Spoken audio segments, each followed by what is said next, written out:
Houthi विद्रोहियों ने Israel पर जिस तरह से हमले किए हैं, जिस तरह से इजराइल की नाक में दम किया है, उससे इजरायली सेना और इजराइल के पीएम नेतन्याहू सदमे में जरूर होंगे, क्योंकि इजराइल अपनी सेना और अपने हथियारों पर काफी भरोसा करता था। लेकिन हूतियों ने जिस तरह से इजराइल पर वार किए और इजरायली सेना को चैलेंज दिया, उससे तो साफ हो गया है कि हूतियों की ताकत में काफी इजाफा हुआ है। इसी बीच हूतियों ने एक नए वॉर हेड का अनावरण किया, जिसे हवा में ही रोके जाने पर भी विस्फोट करने के लिए डिजाइन किया गया है। इस बात की घोषणा हूती सैन्य अधिकारियों की तरफ से 3 जून को एक टेलीविजन कार्यक्रम के दौरान की गई थी। हैरानी की बात तो यह है कि अगर इस वॉरहेड को रोक भी दिया जाता है तो वॉरहेड विस्फोट करेगा, जिससे ज्यादा नुकसान होगा और आयरन डोम पर भारी असर पड़ेगा। हूतियों ने दावा किया है कि मिसाइल प्रभाव से पहले विस्फोट करके मिसाइल रक्षा प्रणालियों को बाईपास कर सकती है। ये नया डिजाइन सुनिश्चित करता है कि वॉरहेड पर लगने पर भी छर्रे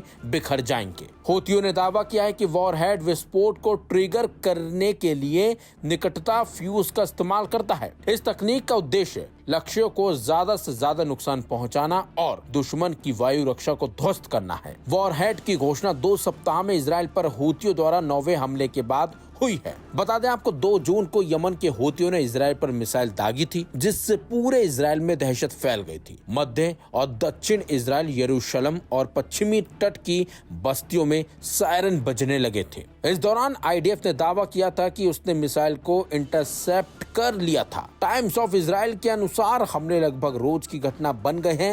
हूतियों ने हाल ही में इजराइल पर हवाई नाकाबंदी की घोषणा की है। महीनों तक समुद्री नाकाबंदी के बाद से हूतियों ने कथित तौर पर इजराइल पर कम से कम 44 बैलिस्टिक मिसाइलें दागी हैं। हाल ही की बात करें तो हूतियों ने इजराइल पर हमले तेज किए हैं।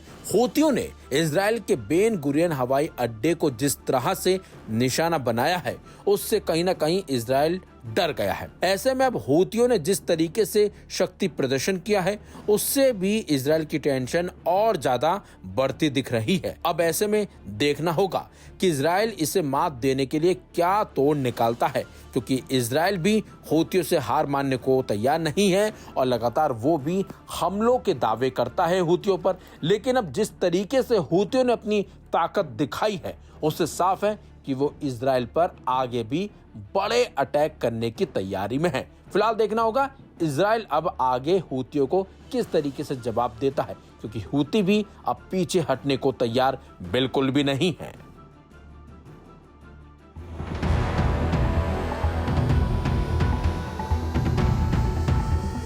यूक्रेन ने रूस पर जिस तरीके से ड्रोन अटैक किया और जिस तरह से रूस के 40 से ज्यादा फाइटर प्लेन को बर्बाद कर दिया, उसे देखने के बाद पूरी दुनिया हैरान है, क्योंकि रूस के शक्तिशाली S-400 मिसाइल रक्षा प्रणाली इस हमले को रोकने में नाकाम रही है, जिसके बाद S-400 पर भी सवाल उठने लगे हैं।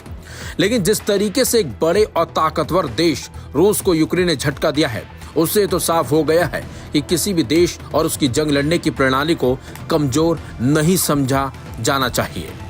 लेकिन पिछले कुछ सालों में देखा गया है कि अब जंग करने के तरीकों में भी बड़ा बदलाव देखने को मिल रहा है, और अब हाल ही में इजराइल ने एक ऐसा कारनामा दिखाया है जो अभी तक अमेरिका, चीन और रूस जैसी महाशक्तियां भी नहीं कर पाई हैं। गाजा के साथ जंग के दौरान इजराइल ने लेजर हथियार का इस्तेमाल करते हुए दुश्मन के ड्रोन को मार गिराया है।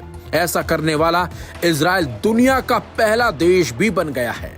बताया जा रहा है कि लेजर की मदद से दुश्मन के ड्रोन्स को मार गिराने वाला डिफेंस सिस्टम इजराइल में मौजूद रक्षा company Rafael Advanced Defense Systems के जरिए बनाया गया है। हैरान कर देने वाले इस सिस्टम में एक तेज रोशनी की किरण दुश्मन के ड्रोन पर फोकस की जाती है। कुछ ही सेकंड में वो ड्रोन तबाह हो जाता है। अब हर किसी के जहन में सवाल उठ रहा है कि आखिर उस रोशनी में ऐसा क्या होता है कि ड्रोन गिर जाता है। तो आपको बता दें, उस लेजर वाली रोशनी में हीट होती है जो ड्रोन को जलाकर गिरा देती है। वहीं लेजर सिस्टम बनाने वाली कंपनी ने बताया कि इस जंग के दौरान एयरफोर्स के जवानों ने इस लेजर सिस्टम को मैदान में आजमाया और बहुत अच्छे नतीजे मिले, जिससे कई लोगों की जान बची और देश की संपत्ति सुरक्षित रही। इजराइल के रक्षा मंत्रालय के ब्रिगेडियर जनरल यहूदा एल मकाइस का कहना है कि ये पहली बार है जब इतनी ताकतवर लेजर किरण को असली जंग में इस्तेमाल किया गया और सफलता मिली। इस सिस्टम को बनाने वाली कंपनी ने इसका एक वीडियो भी शेयर किया है, जिसमें देखा जा सकता है कि कैसे लेजर किरण दुश्मन ड्रोन के पंख को जलाकर उसे नीचे गिरा देती है। इस तकनीक ने कम से कम 3 ड्रोन को मार गिराया है। इस ड्रोन की बनावट ऐसी थी जैसे ड्रोन इजराइल पर हमास, हिजबुल्ला और यमन के हूती विद्रोहियों की तरफ से भेजे जाते हैं। इनका आकार क्रॉस की तरह होता है और पीछे वी शेप वाला टेल होता है। वहीं इजरायली सेना अब इस सिस्टम को अपने बड़े laser system network iron beam के साथ इस्तेमाल करने की तैयारी कर रही है। एक्सपर्ट्स का मानना है कि ये तकनीक दुश्मन ड्रोन को मार गिराने के लिए बहुत फायदेमंद है, जिससे महंगे मिसाइल इंटरसेप्टर की जरूरत नहीं पड़ेगी। रूस पर यूक्रेन की तरफ से किए गए ड्रोन अटैक के बाद इजरायल ने जिस तरीके से अपने इस सिस्टम को दुनिया के सामने पेश किया, उससे तो साफ हो गया है कि इजरायल ने इस मामले में भी पूरी दुनिया को पीछे कर दिया है।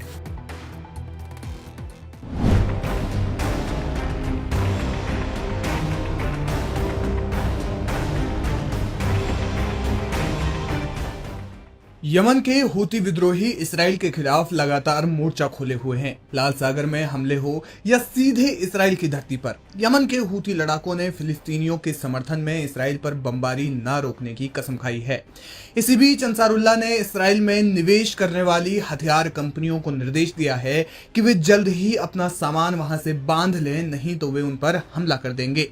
यमन की सर्वोच्च राजनीतिक परिषद के अध्यक्ष मेहदी अल मशात ने कहा कि वे जल्द से जल्द वहां से चले जाएं, क्योंकि माहौल बेहद खतरनाक होता जा रहा है। मशात ने इस बात पर जोर दिया कि चेतावनी के बावजूद इसराइल के कब्जे वाले क्षेत्रों में अपना काम जारी रखने का विकल्प चुनने वाली किसी भी कंपनी को निर्णय की पूरी जिम्मेदारी लेनी होगी और बाद में होने वाले नुकसान को उन्हें स्वीकार करना होगा। उन्होंने कहा कि हम अगले कुछ दिनों में एक बड़ा कदम उठाएंगे और इसराइल में इन्वेस्ट करने वाली कंपनियों को गंभीर और जबरदस्त जोखिम का सामना करना पड़ेगा। माना जा रहा है कि यमन के हूती लड़ाकों की ये धमकी खास तौर पर हथियार कंपनियों के लिए है।